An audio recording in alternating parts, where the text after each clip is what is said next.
Good evening, ladies and gentlemen, boys and girls. Welcome back to the Sam Redgate-Large channel, and welcome back to another F1 show. It's been a little while since, number one, I've been live on this channel. I think it's been nearly 2 weeks. It's also been a little while as well since we've had an F1 show. And as always, we've got our returning guest for tonight and slash co-host for tonight. We have Louis, who is joining us tonight, who's going to come in with a load of insight and a load of excellence is the best way I can say it. Louis, how are you doing? Yeah, I'm good. I'm not sure about excellence, but I'll try my best. But no, otherwise, doing good. Awesome. Great to hear. And as I'm sure you are aware, tonight is the F1 show for the Silverstone Grand Prix, the British GP that is going on this weekend. And obviously the action gets underway tomorrow with the free practice 1 and free practice 2. And then, of course, on Saturday, you've got free practice 3 and Louis will be going to the qualifying on Saturday as well. So we'll pick his brain about that as well, and his expectations and what he's most looking forward to from qualifying on Saturday. And of course, as well, we do have a bit of a preview, and we will have our race predictions for the Sunday. Of course, we're a long way off at this point. Anything could happen. Who knows? McLaren might be able to sort themselves out. Mercedes might be able to sort themselves out, and who knows what might have happened. But what we will do is we'll start ourselves off, and evening to Oliver, who has just joined us. We will start ourselves off, and we will talk about the news, and probably the most pressing of topics, and unfortunately one of the most sad of topics, and topics which we shouldn't really be having to talk about in 2022, is the comments that were made by former Formula One, if I can get my words out, world champion Nelson Piquet. And these comments were in regards and towards Lewis Hamilton, and they had, I'm going to say racial undertones, but it was more than undertones. And the thing is, we cannot go around saying that these are acceptable standards. Lewis Hamilton, and he has been such a fantastic person for Formula One to have, and he has paved the way for so many people.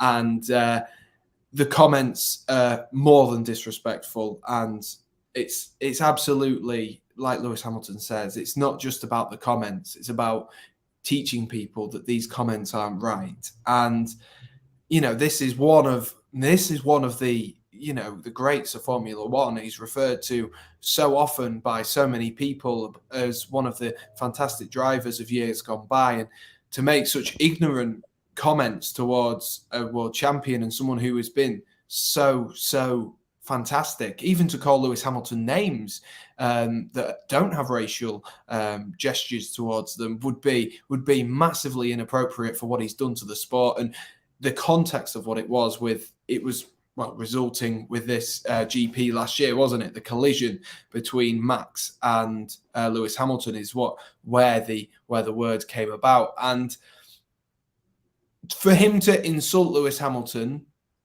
people would have been like, why are you doing that? Look how much he's done for the sport. But that is truly awful. And it shouldn't be in F1. Isn't that right, Louis? Yeah, you hit the nail on the head there. That you'd expect better from someone who has been in and around Formula One for so many years, and Nelson Piquet has always been a respected driver. While this is not his first, so it's a controversial thing that he's ever come out with. He used to poke at and make rumors about Senna's sexuality back in the day. So he's not one who's always shied away from being controversial. But it's just not. It's like you're talking about someone in the same sport that you're working in. You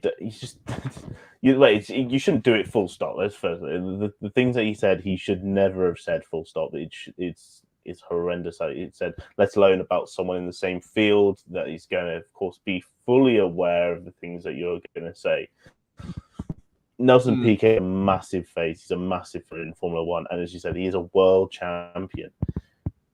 So it reflects not only bad on himself, which he should feel awful for the things that he said, but then it also makes us question yet again, like the Formula One is come under so much scrutiny because of lack of inclusion and things that have happened throughout the years. And unfortunately, when Lewis Hamilton is like in Formula One, he gets targeted, and it's a shame because it should not be happening.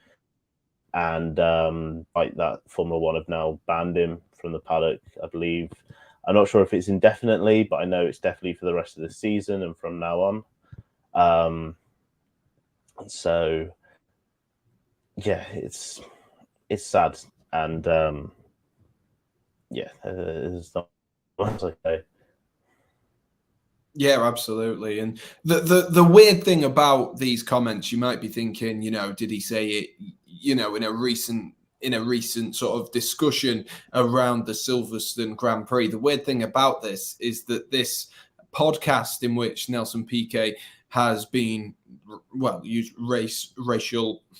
I can't think of the best way to describe it, but has been, I don't want to say being racist because of the fact that Nelson Piquet claims that it wasn't meant like that, and that there are claims around that he said it's been mistranslated. So I don't want to directly pile it on, but the use of the words which he used were all the way back in December, January time, during that sort of break and that lull in the season as you go from the back end of one to the beginning of the other.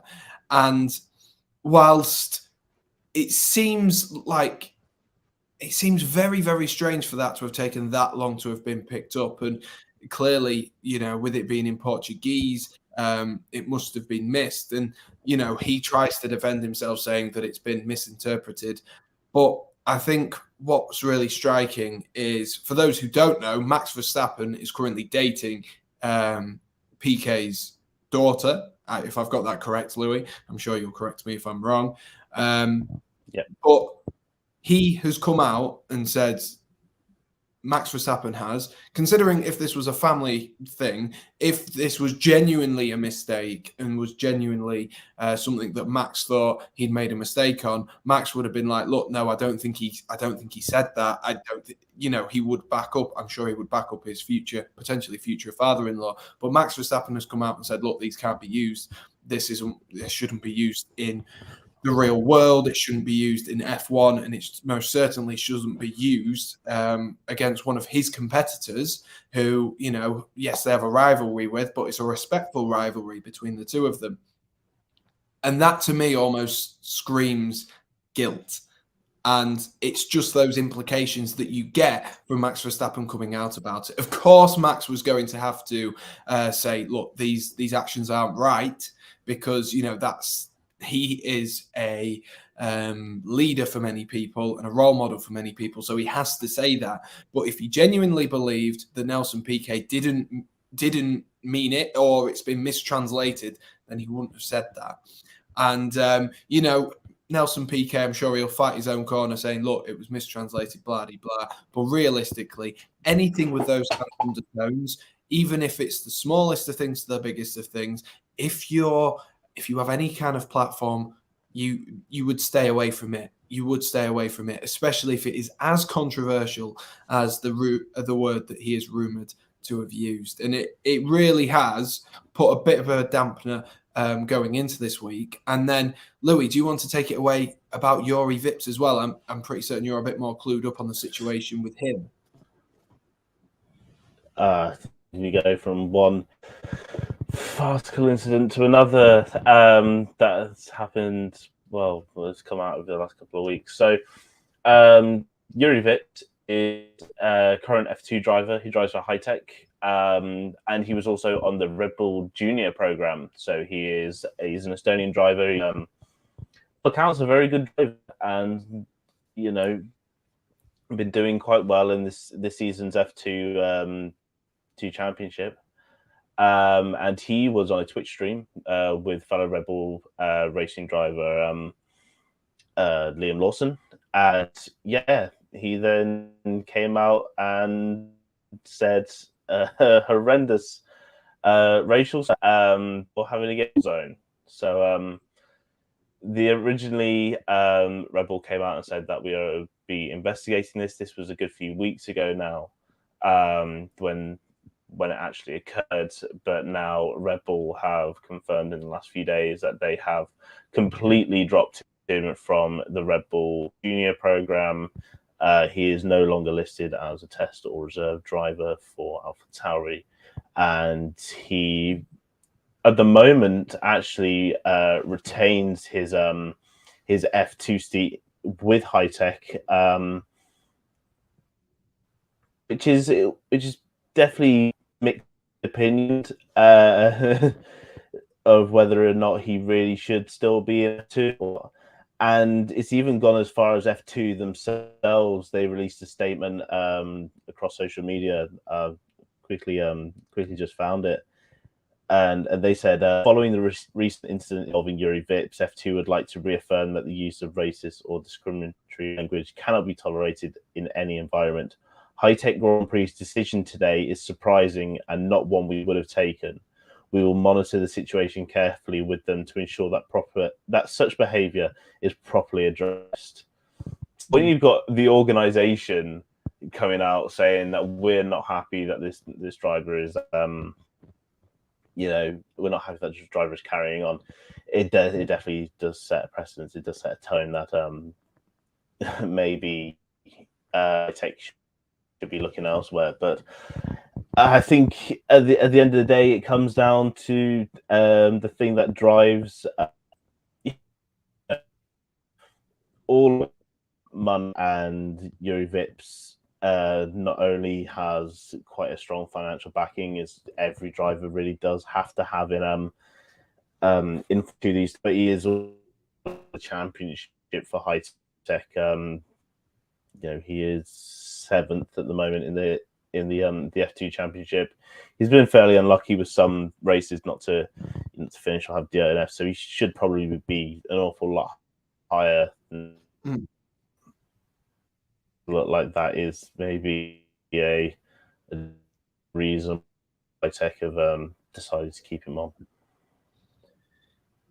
Yeah, it really is a poor sort of decision, or it looks like it on face value from his team to keep him going, because what does that say? It's almost like with the Kurt Zuma incident with him kicking the cat, where they just instantly tried to shove it under, obviously completely different scenarios here, but it almost seems like they're just trying to wash it away, get rid of it as soon as possible, rather than dealing with it themselves. And it is something that needs to be dealt with, because as time progresses, we should be getting more diverse. If anything, we should be seeing a lot more people in Formula One from different places, with different backgrounds, with this, that, and the other.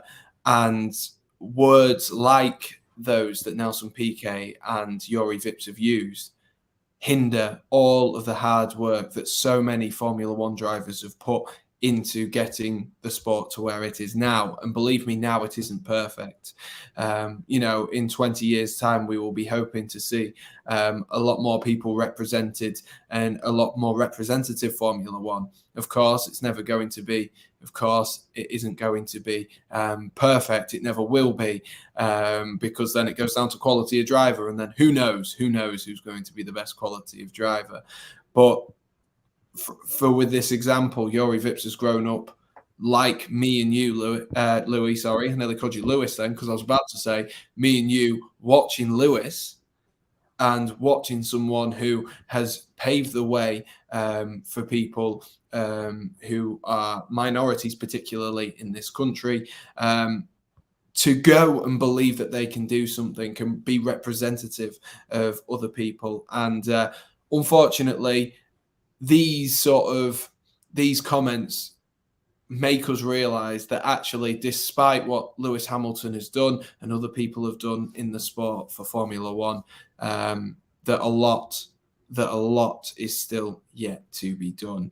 Oliver says, isn't this the English GP roundup? It is. It most certainly is, Oliver. But we're just talking about the news at the moment, and we'll dive into the we'll dive in a little while. The final piece of news as we move away from discrimination and racism, like we say, that, you know, me and Louis completely are in support of Lewis Hamilton, and absolutely don't want to see remarks coming from Nelson Piquet, Yuri Vips, and anyone else with those kind of meaning behind them, because, you know, it most certainly isn't right. But the other news, and moving away from those kind of things, is the fact that Pierre Gasly of AlphaTauri has now committed himself to the team for at least another year, until 2023, I believe, is the correct length of time. And it was a little bit controversial. A lot of people questioning whether he would stay at AlphaTauri for another season. He's someone who has high ambitions. Of course, he did get, at one point, he got promoted to that Red Bull seat. And as we all know, that was taken back by Alex Albon after Pierre Gasly maybe underperformed a little bit and couldn't deal with the pressure of being Max's teammate.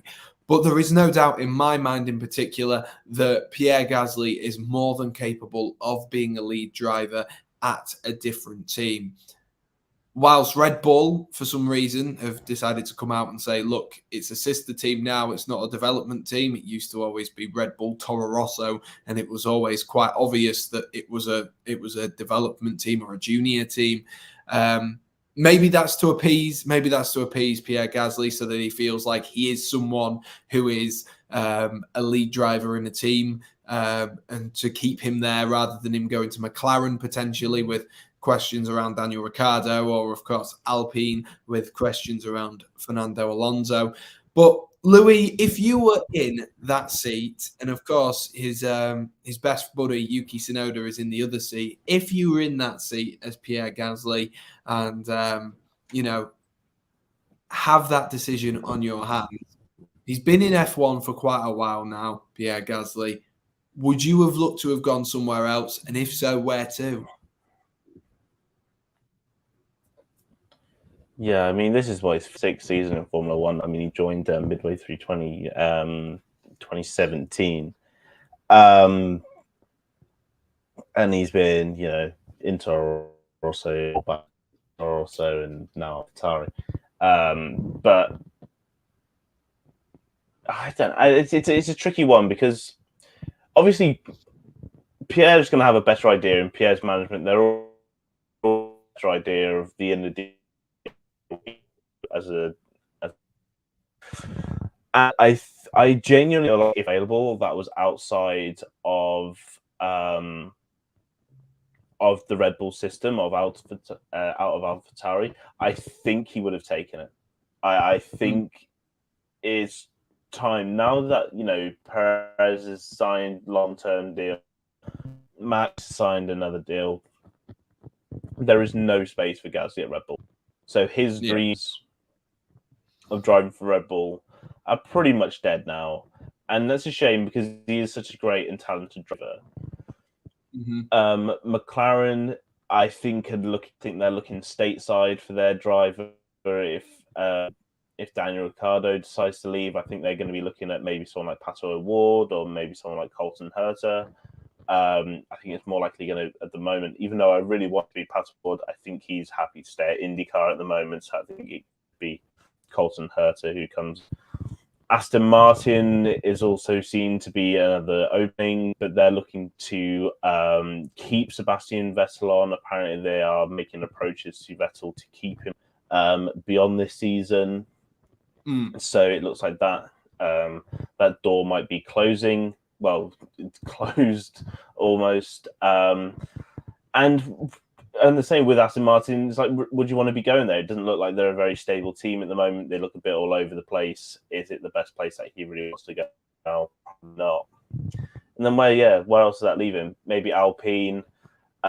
It looks like Alonso just wants to stick around until that dies. I think he is genuinely going to be in Formula One next year. Yeah, that man just really never stops, and we've seen so many great performances from him. There's no reason to say why he should stop. But and I think with Alpine, they're going to be looking at someone maybe like Oscar Piastri before they take on someone like Pierre Gasly. So it really does look like the doors would just close around him, and I think when this is sort of happened, we talked about events earlier. When a young driver who could have taken his spot is unlikely going to take his spot now. The only real sort of threats to his seat are like Liam Lawson or maybe Dennis Hauger. You have Iwasa as well, but he's in his debut season in F2. They're not going to probably do the same as what Yuki Tsunoda and just promote straight from F3 to F2 to F1. So they'll leave Iwasa in Formula 2 at least another year or two just to develop as a driver. Yeah, I think AlphaTauri really was his only option, and I think it's slightly a shame because he does deserve a bigger spot. I feel like we're in the position with Pierre Gasly where we were with maybe Sergio Perez 2 or 3 years ago. We kept saying, Perez is a great driver. Perez has previously been with McLaren. It hadn't gone well, but he's still a great driver. He was a spot somewhere. And we're getting to this point with Pierre Gasly. He had a go at Red Bull. It didn't work, but he's come down. He's, developed his race path. He's doing very well. And it's going to be a lot of wasted talent, a lot of wasted potential if he doesn't get a seat at a big team at Red Bull, if, Alan McLaren's somewhere that he can really show what he's made of. Yeah, absolutely. It does seem, I think he needs to be able to have that opportunity to lead, whether it's someone takes a bit of a gamble on him for a season or so, but then it'll be, who steps out of the way, like you say, Vettel, all these doors closing in front of him, even into Lewis and to Umar as well, who've just joined us. But like I say with Pierre Gasly, there's no doubt that there is talent there, and I think there's no doubt there's still room to develop for him, but he just a door needs to open for him. And if he didn't take that opportunity to sign for AlphaTauri, then he might have been in the position almost like with Kevin Magnussen a few seasons ago, where they went for someone new rather than, re-signing. So it could have been that, the position that AlphaTauri are in. They often promote from within the Red Bull structure, which is great to see. It's great to see all these fantastic people coming through. But at the moment, we've kind of got, it's almost like quite heavily weighed towards older drivers at the moment. When you look at the grid, you've got Fernando Alonso, who's still holding on. Last season, we had Kimi Räikkönen as well, who was still holding on. Of course, retired. Was it last season or the season before? I can't remember now off the top of my head. But then you've got... It was last season, yeah. God, that feels like so long ago.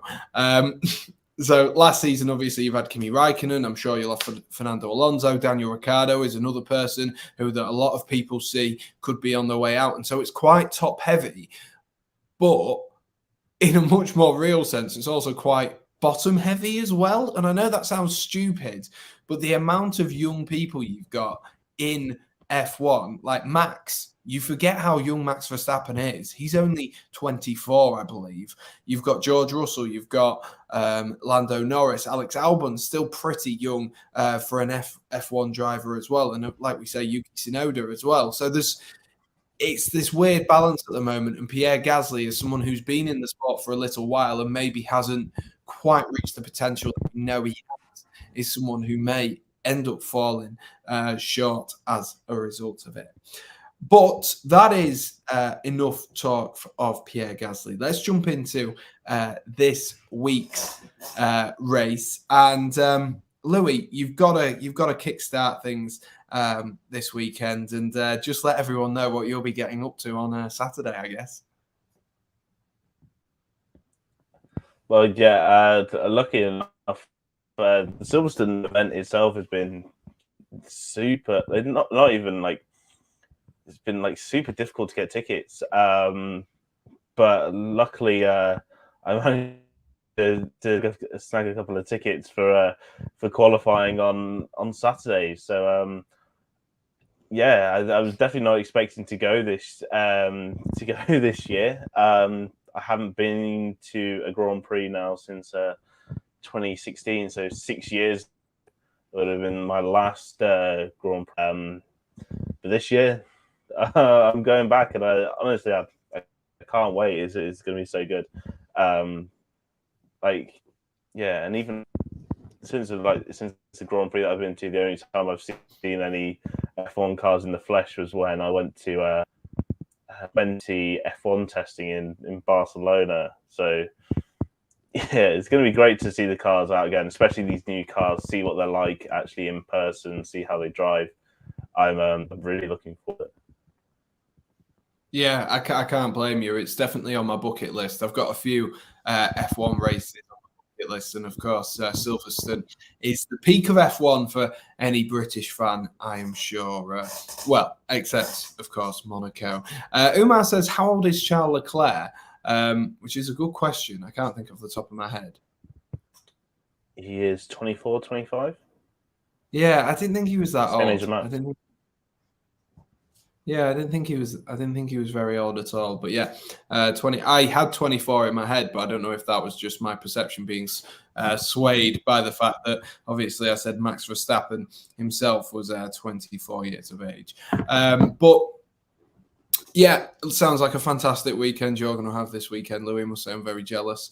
I'll be thinking of you when I am running the triathlon on Sunday, and you've already been to a qualifying and sat at home enjoying the F1, and I'm running a half marathon. But yeah.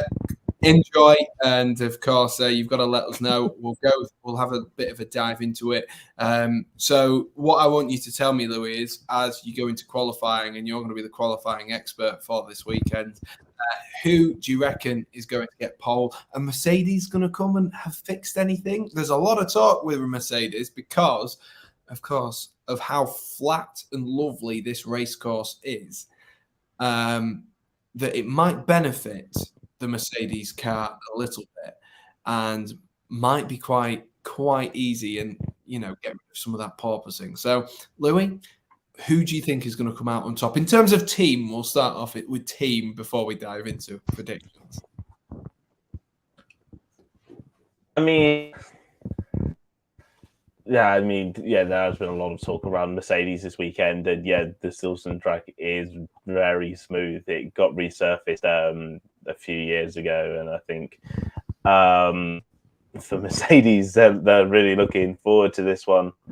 But I still have fundamental pace issues in that Mercedes. Bouncing isn't going to make their pace magical and quick. You look even at Spain when the last time Mercedes were really competitive, and even then, George was basically holding up Max and Perez for a lot of that race, and Leclerc went off into the distance before his engine exploded. So I still think there's fundamental pace issues. I think Mercedes will be up there. They'll be competing. 6 has got to be the minimum for the second. Like the car, they will want minimum 5th and 6th for that car. But the team that I'm going to choose for pole position, I'm going to be slightly cliche with this season, but I'm going to go with Ferrari. Yeah, I think it's a safe bet, isn't it? And it's kind of ironic now that Max Verstappen has won more races from Charles Leclerc poles than Charles Leclerc has, and a little bit unfortunate for him. But they have looked so good over one lap, haven't they, Ferrari? And of course, they haven't been able to have their issues on a Saturday that we've seen on the Sunday. The retirements and potentially a lack of pace as well. Of course, Charles does have new engine components in from Canada, of course, which he used, which is why he had that which is why he started at the back and fought through to fifth. We did see a lot of pace from the Ferrari there to get himself up to, what was it, fifth or sixth? I can't quite remember. I wasn't paying attention because I was in Italy. But, he showed a lot of pace to get himself through there to a points position. And personally, yeah, I think we can see it again. Although, to be fair, Checo has been looking very, very good over the course of qualifying, particularly. He's out-qualified Max a few times, and of course, he'll be wanting to keep his title charge on as well, with him being the closest to Max Verstappen. So, Louis, if you were to give us your prediction, what I want from you is for your prediction for qualifying, first of all, before we get into race predictions or anything like that, so we know where your head is at. First of all, what I want is your top three, of course. And then I want to know whether two Mercedes are qualifying. And then if you think there is going to be a random person in the top 10, who do you think it'll be? That's what I want. So I'll give you a few seconds to think about it, because I can see you pondering it. But who do you reckon the random person in the top 10 will be? Because I think there's always room for one. There's always room for one. Yeah. God, yeah, that's difficult. I've gone with Ferrari to take pole position. So and out of the two drivers, who is more likely to take pole position? Well, it's the actually keep Carlos, facing in a straight line. I don't know. There's gravel traps at Silverstone, so it might be a bit difficult for him. So I think I'm going to go with Charles Leclerc. He's been a serial qualifier this year, and I think he'll be the one to put that Ferrari on pole. I'm actually going to go then P2. I'm going Carlos Sainz. I think a Ferrari lock out the front row. I think it's going to have the pace. Third place, I'm going to have Max Verstappen, and then when you were saying where the two Mercedes are, I think fourth, sixth, and I think it's probably going to be Lewis Hamilton in fourth, and then George Russell in sixth. I think it's slightly bold saying that because of how quick George has been this year, but it is Silverstone and it's Lewis Hamilton, and similar to Canada, you can never rule what a Lewis Hamilton can do at Silverstone. He is, and he absolutely loves it. Yeah, he definitely does. And then finally for the surprise top 10. Is it too bold to say Daniel Ricciardo? No,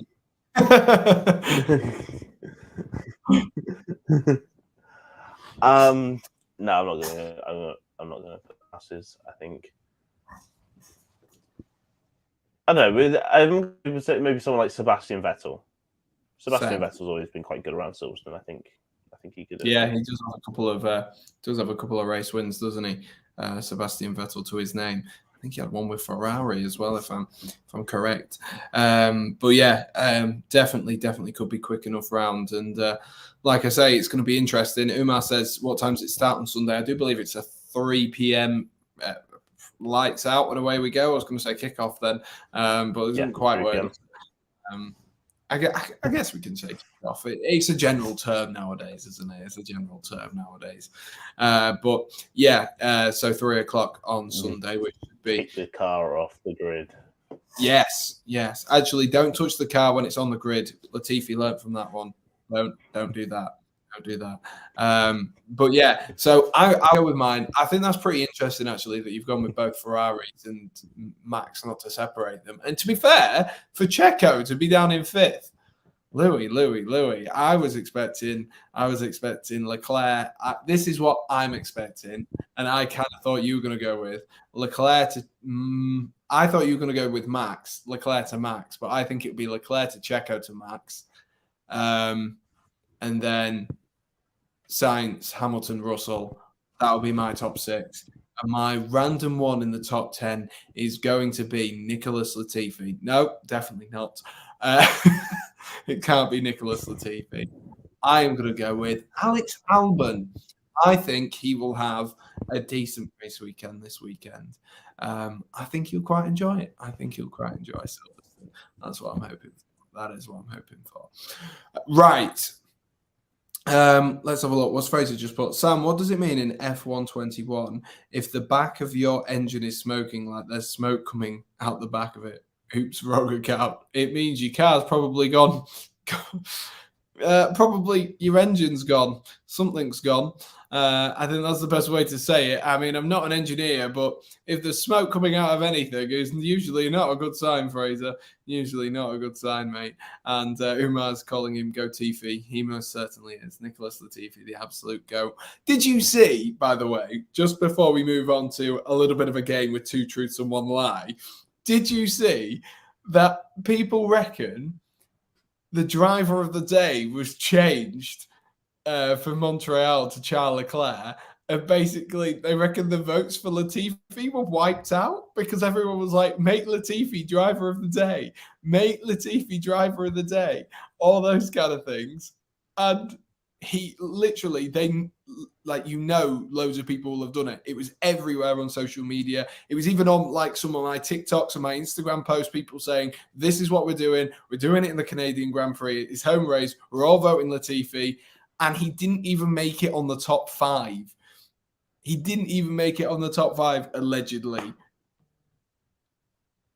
What a sham! Yeah. No, I've seen this. And this, actually, weirdly, this isn't the first time this has happened. They tried to do it with Kimi Räikkönen. I think it was back in 2018. Yeah, it would have been 2018, his last year at Ferrari. People kept going, right, we're going to get Kimi Räikkönen today. We're going to get Kimi Räikkönen. And big movements, week after week, but he would never, even when they've got that sort of like mid-race poll, even then Räikkönen wouldn't appear. Even thousands and thousands of people have voted for Kimi Räikkönen. So, of course it's a complete sham. It all stems back from the day where the people would just vote Max Verstappen as driver of the day. Like, I think it was the 2017 Austin Grand Prix. Max retired after 2 laps and got driver of the day.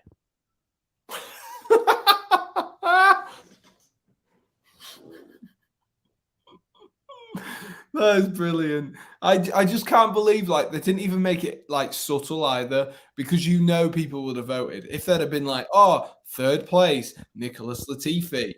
And the thing is as well, if Latifi had made 2 overtakes in that race, then they would have been like, actually, some of these are going to be genuine votes, and they wouldn't be able to stop it. But he did nothing. He literally sat at the back of the race all the time. I don't know how you do it. It must be like being a Spurs fan being that bad. I tell you what, it's so consistently bad. And I just, honestly, I don't know why he just don't give up, to be honest with you. Umar says he's so annoying in F1. I do feel a bit sorry for him, because I'm sure he's a lovely bloke and he seems like a decent bloke. But in terms of F1 driving, you're not that guy, pal. You're not that guy, is the best way to say it. But unbelievable, really, that they'd do that. And it would have been, I think it'd have been nice for someone like Latifi, because I think the reason why people are doing it for Latifi, number one, he's a bit of a sort of turning into a bit of a meme. But number two, I think it is because people genuinely think he's an okay person. And I think they're like, it's such a shame that he's sat in a Williams car that is notably slower than everyone else, or it appears to be notably slower, and it has been over the last few seasons. And then he's also not as good. It's like putting the 2 worst drivers, like the 2 worst parts together, and then going, right, this is your race car, this is your race driver. It is a shame, but like I say, that was just something that really tickled me, that he didn't even feature in the top 5, and they didn't even make it obvious that, like, they didn't even try to not make it obvious that was the problem. But that being said, we shall move on. We've had our my seat squeaking. We've had our qualifying predictions, and we shall move on to a little bit of 2 truths and 1 lie to get us in the mood of the Silverstone Grand Prix this weekend. Do man saying bring back Mazepin, and I mean maybe not Mazepin, but we'll bring back someone else. Bring back Jenson Button, get him back in a car or something like that. Do something like that. I'd prefer to see him than Nicholas Latifi at this current moment in time. But like I say, to get ourselves into the mood for the Silverstone Grand Prix, for you guys listening at home as well as Louis, we have got a game of 2 truths and 1 lie. So if you don't know the rules to this game, I'm going to give you 3 statements, and you've got to try and guess which one is the lie. So 2 of them are true and 1 of them is a lie. I think that makes sense, doesn't it, Louis? Yeah, it makes perfect sense. Makes perfect sense. Absolutely. So I will read them to you. If you guys in the chat, we'll wait for you guys in the chat as well. Louis can discuss them, maybe not give his answer entirely until you guys in the chat have had a little bit of a go. But we will start off with, so round 1, Louis, hope you're sitting comfortably. The first statement is, Silverstone is the 3rd longest circuit on the current calendar. The second one is, Max Verstappen holds the fastest lap at Silverstone ever, that is. And number 3, there has been a race where the car leading has lapped every other, and that's an F1 race. So those are the 3 statements. You guys have got to tell me the 2 truths and 1 lie. I'll just go back over them just in case if anyone has missed those. So the first one is, Silverstone is the 3rd longest circuit on the current calendar. Max Verstappen holds the fastest lap, which is the second statement. And the third statement is, there has been a race where the lead car, the person who's finished in first, has lapped every other car in doing so. So you've got to tell me the 2 truths and 1 lie. What are you thinking, Louis? What are your thoughts right off the bat then?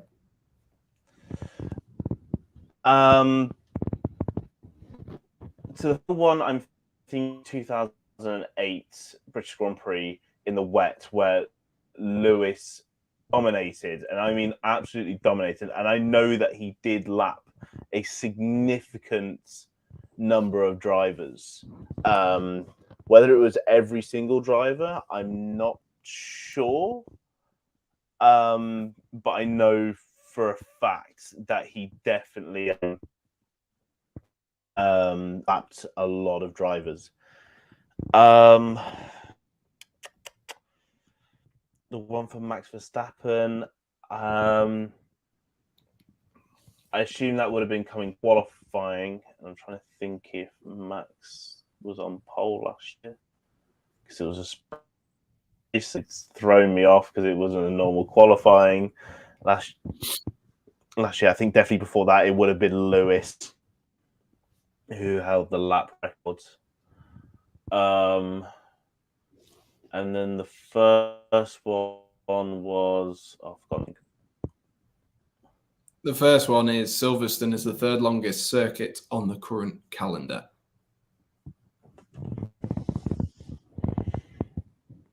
Okay, right. So you have,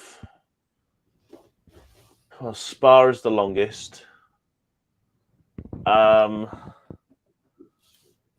the thing is, like, Silverstone is a long track. It may not suggest it because it's like high 120s, like 20s, even low 120s, I think. But you are on the throttle for like you are on full throttle for like 80% of the lap, so it kind of skews that because it is a big track. I've cycled around this track. It is long. It is so long. But is it long? Is it third longest long? That is the question. Yeah, no, I'm just it's literally, it took me 20 minutes to cycle around it. So I'm trying to think, like, if you were a race any longer tracks. I know that's we've got like God knows how many times by an F1 car.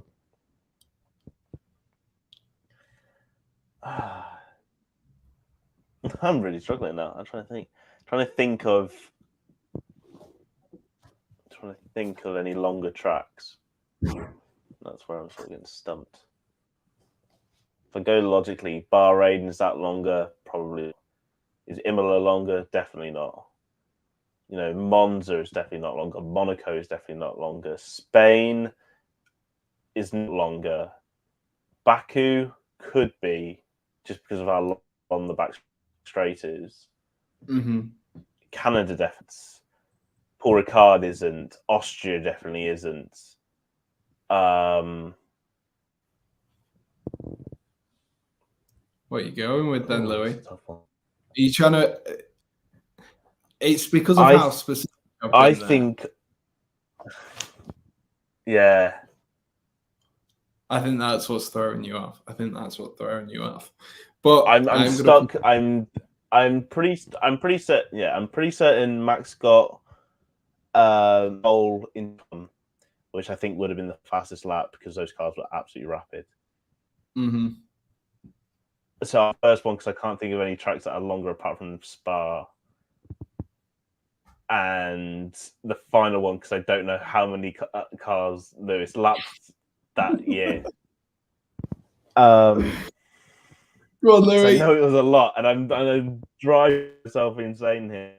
Okay, I'm gonna go that the lie Silverstone's the third longest track on the calendar. He's got it wrong. Go again. It'll be Max Verstappen, the one that I thought was the dead set. Oh God! It is Lewis Hamilton holds the fastest lap. The lie was that Max Verstappen. It's Lewis Hamilton, isn't it? Yeah. Oh, for Hamilton, God's sake! The 1:24.3 is the track record at Silverstone. Silverstone is the third longest circuit, and you are correct that Spa and Baku are the two that are longer than Silverstone. And then the race where a driver lapped every other driver, Jackie Stewart did it in 1969. So I would have been impressed if you knew that one. Just out of curiosity, because whilst you were talking about that 2008 race, I decided to grab that one up. And Lewis lapped everyone bar Rubens Barrichello and Nick Highfield, who both finished on the thingy with him. Impressively, though, say if I'm assuming it was wet, say if the lap was a 1:35, Rubens Barrichello was 1 minute 22 seconds behind Lewis Hamilton. So he was very, very close. And Nick Highfield was 1:08 behind Lewis Hamilton. So you were very, very close. You were very close. But like I say, Lewis Hamilton does actually hold the record for the fastest lap. So congrats to anyone who got it at home, who is playing along with us at home. Commiserations to you, Louis. Right, let's move on to the next one. The next set of 2 truths and 1 lie. Here we go. Just got to read my notes. Give me 2 secs. Okay, yeah. I thought I'd written a number, but the number was in the statement, which threw me off. Right, here we go. The first statement is the average speed around Silverstone is 145 miles per hour, assuming that is taken on like last generation of cars. I'm assuming it's not, other generations before, which might have been slower. 12 British drivers have won it. And in 2013, there were 10 tyre blowouts. So those are the 3 statements for you, Louis. So the first one being the average speed around Silverstone is 145 miles per hour. The second one is that 12 British drivers have won the race, and the third one is in 2013 there were 10 tyre blowouts. I couldn't get my words together there. 10 tyre. What do you reckon? I can see him you're naming the British drivers, aren't you? Yeah.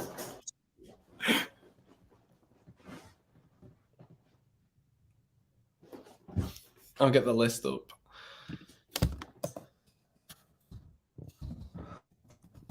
Right. So number one is definitely true. Because, as I said earlier, while it is a deceivingly low track, you are on the throttle for a lot of it. There is only 3 heavy what you could class as maybe heavy braking zones. I would say actually only 2, because you have going into club corner, and then you also have Farmville. Brooklands really isn't like a corner. I guess Luffield kind of is a corner.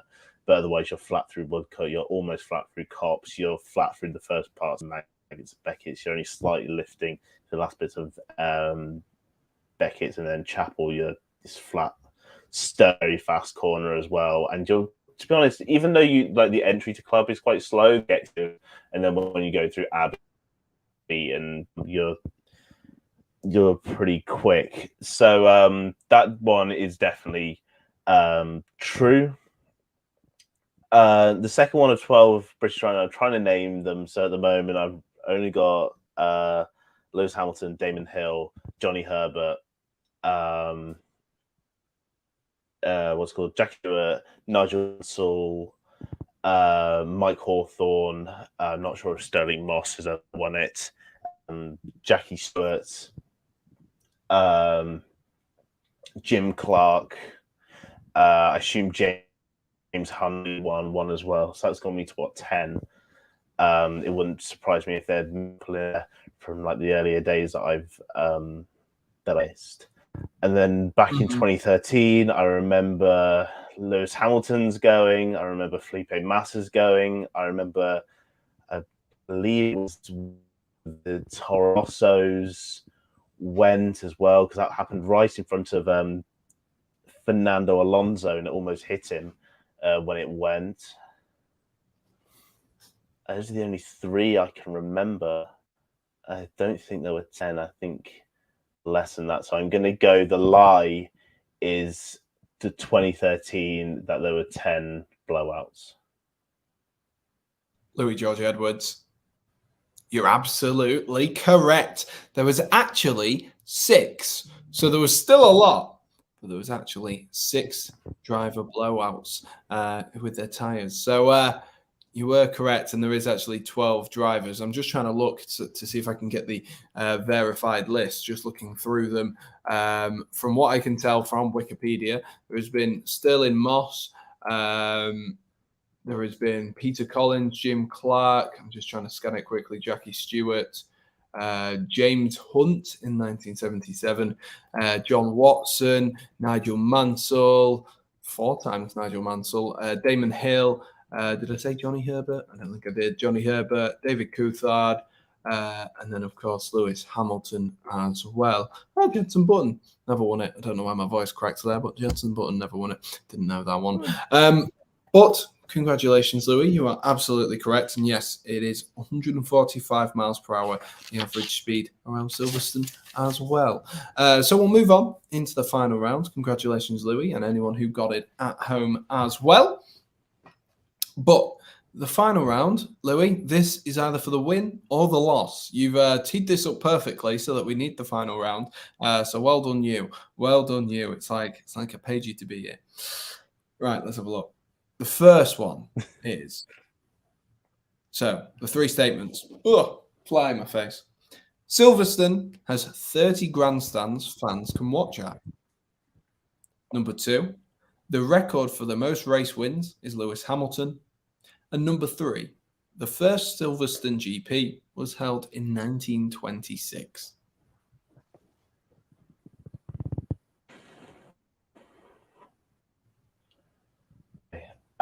Lewis Hamilton, definitely, that is correct. He's won it 7, 8 times. He's won the British Grand Prix. To my dismay, I was there for one of them, unfortunately, as well.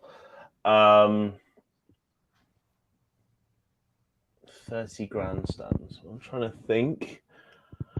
Because there's one pretty much at every corner, plus the ones on the straights. And some of them are dubbed into A, B, and C. So like Stowe, You have 3 grandstands that go around Stowe. Then you have like multiple that go through Maggots and Beckett's, multiple ones at Copse, multiple ones are going to be sitting at Luffield and Woodcote. There's one in the little complex at the end of the first sector. Sorry, Louis, you are crazy. Farm, one Abbey. What would your brain be filled with if it wasn't this useless information, man? What? I've been to Silverstone a lot of times, so I know this. Oh God.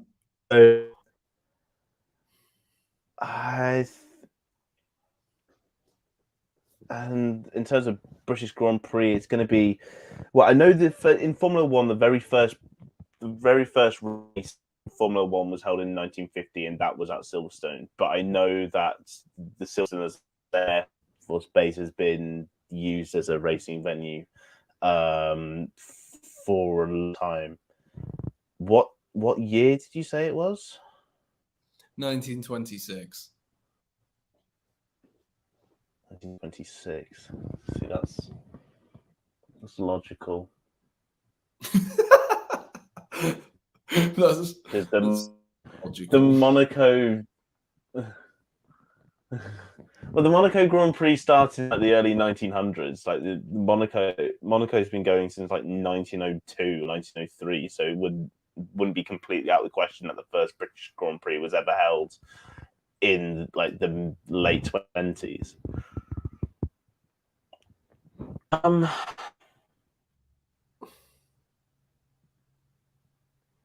counting grandstands in my head now. I honestly cannot believe you managed to name so many. I would have been like, not a clue, so I'm going to go for one. Just randomly pick one.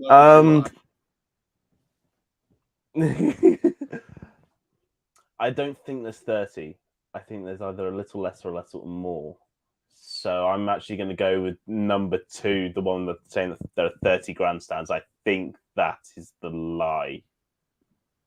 You think the lie is that Silverstone has 30 grandstands? Louis, for the dub. Yes. You're absolutely correct. It is the lie. It actually has. How many? You know how many it actually has? Did you do your maths right? I don't actually know how many. I think there's like 26. There's 28. 28. Oh. And to answer your question, Lewis Hamilton's won 8 times, which brings me on to, I did just have a bit of a quiz after this, after I, thought Lewis Hamilton has won 8 times. Can you tell me, just as a bit of a quick game, before we get onto our race predictions and our final predictions and wrap up the show, from 2010, can you name me race winners? And for the Lewis Hamilton ones, you've got to tell me which years Lewis Hamilton won them. The rest of them, I'll try and fill them in for you. Well, I could. Okay. So start off with Lewis Hamilton and name some years that Lewis Hamilton. Well, yeah, Lewis Hamilton, he's won it just basically 2014, 2017, blah blah blah blah blah. He's won it ridiculous amount of time. Well, he's won it 8 times, 7 times in the last 12 years. So, of course, he didn't win it last year. He did win it last year. I was about to say he didn't win it last year. But it was like, no, he famously did win it last year when he punted Max into the gravel. Max. Oh, I don't know because I don't think Max won the British. I think he won the 70th and no. Ooh. Well, I can say Mark Webber's won one. Yeah. Mark Do you know Webber's which won one. Nico Rosberg. Mark Webber won 2010. Also won 2011. Yep. Won. When did he win? Was that no? That it could have been 2014. No. I don't know. Rosberg. So Hamilton, Fernando, Mark.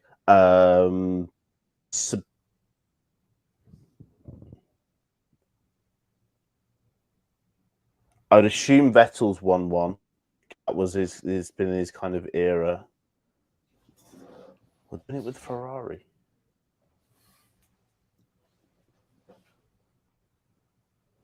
I'm going to say Vettel as well. I was just going to say, if anyone at home was paying attention, I did drop a hint on who one of them was earlier. I did mention it. So you're saying you've got so far you've got Mark Webber, you've got Alonso. I know that Webber.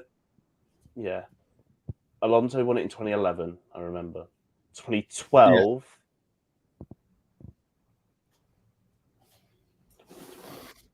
2012 was also Mark Webber because that was the not bad for a number 2 of the year. Remember that one?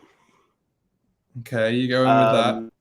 2013 was the messy one. I'm trying to think, did a Red Bull win that one? Or did... No, but Mercedes were quite quick that year because I remember Lewis started quite high at the grid before his tyre went. He was leading the race when his tyre went. Because I know Lewis was 14, 15, 16, 17. 4 years in a row.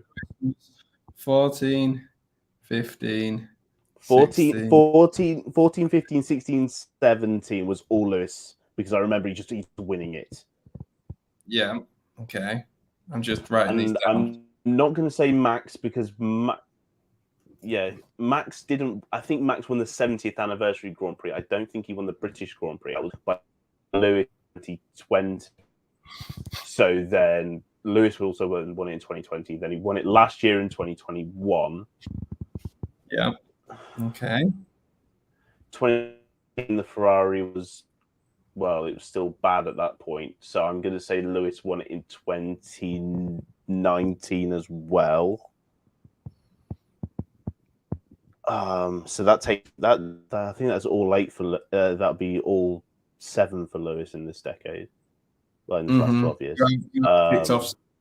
Yeah. Okay. So then that leaves 2018, which is either. Who did you name for 2013, by the way?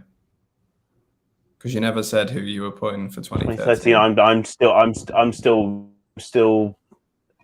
Well, if Rosberg's won, I know one. So 2013 must have been Rosberg. If Lewis has won it in the turbo, pretty much dominated the hybrid for Mercedes. So that would be Nico Rosberg. I know the Mercedes was incredibly fast that weekend because the thing about the 2013 Mercedes is it qualified well, but it chooses and it just would drop in the races.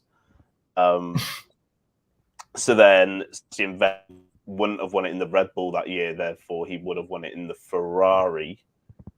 And then he won that in 2018. 2018 Ferrari wasn't an awful car. Honest, how do you have your brain full with all of this? Because you've got it absolutely spot on. I don't know how you've managed that, but you have got it absolutely spot on. And the best bit is, like, even with the Mark Webber thing, you've actually got exactly the right things as well. That is unbelievable knowledge, Louis. Yes, it was Mark Webber in 2010, of course, with Red Bull. Alonso with the Ferrari. Then you've got Mark Webber again in the Red Bull. Then you had that Mercedes dominance, like you say, as Rosberg took the first in that chaotic 2013 race. Then the quad from Hamilton. Then Sebastian Vettel won it in 2018 when Ferrari look like they're on that little bit of a comeback. And then 19, 20, and 21 have all been Lewis Hamilton. I just thought I'd test you on that one just because I thought it'd be interesting to see if you get it. I thought you were going to forget about either Rosberg or Vettel, but fair play, Louis. You've absolutely smashed that. Blown me away with that one. So kudos. And anyone My who brain is hurting now. Yeah, I can imagine.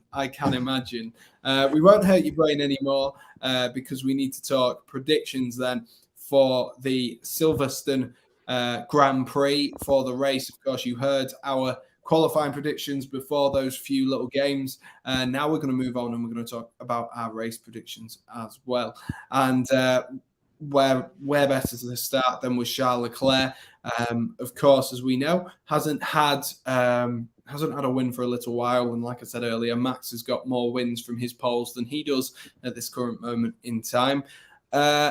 Where are you going with Charles Leclerc to finish in this year's Silverstone? I don't think he'll win. I think it'll be typical Ferrari. They'll sacrifice his race to the ether. So I think for Charles Leclerc, I think it's going to be P2. I think that's probably the lowest he's going to drop. P2.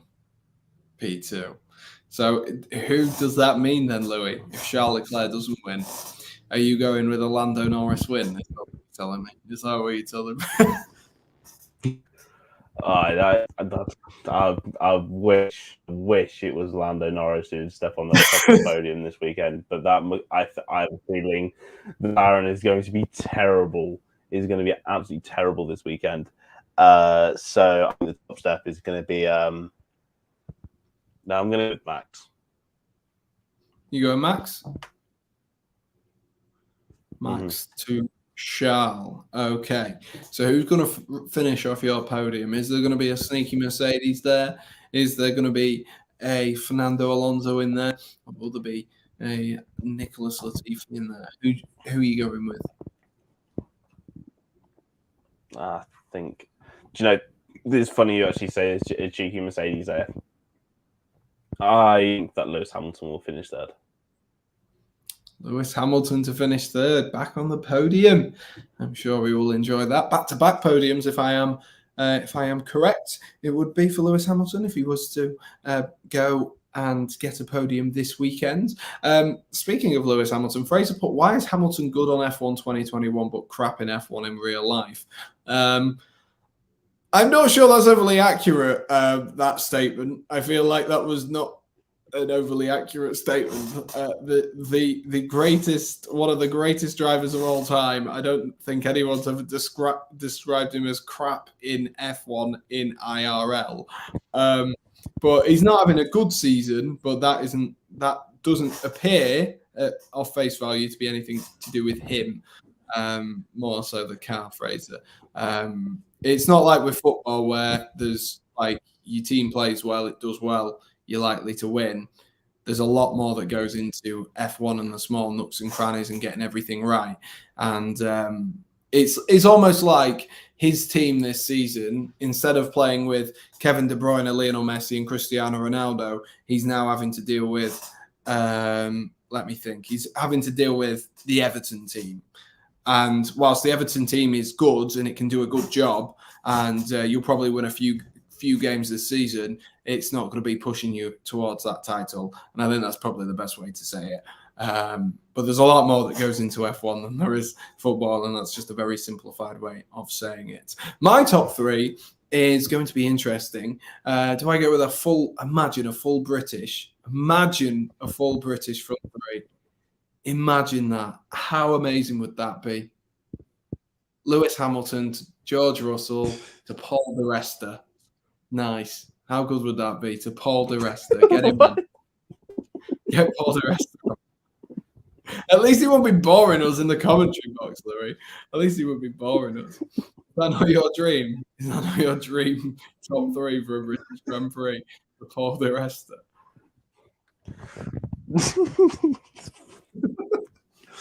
God, I'd rather like will someone, you know. Oh dear. Right, my top three is going to be Paul di Resta. Now, my top three is going to be.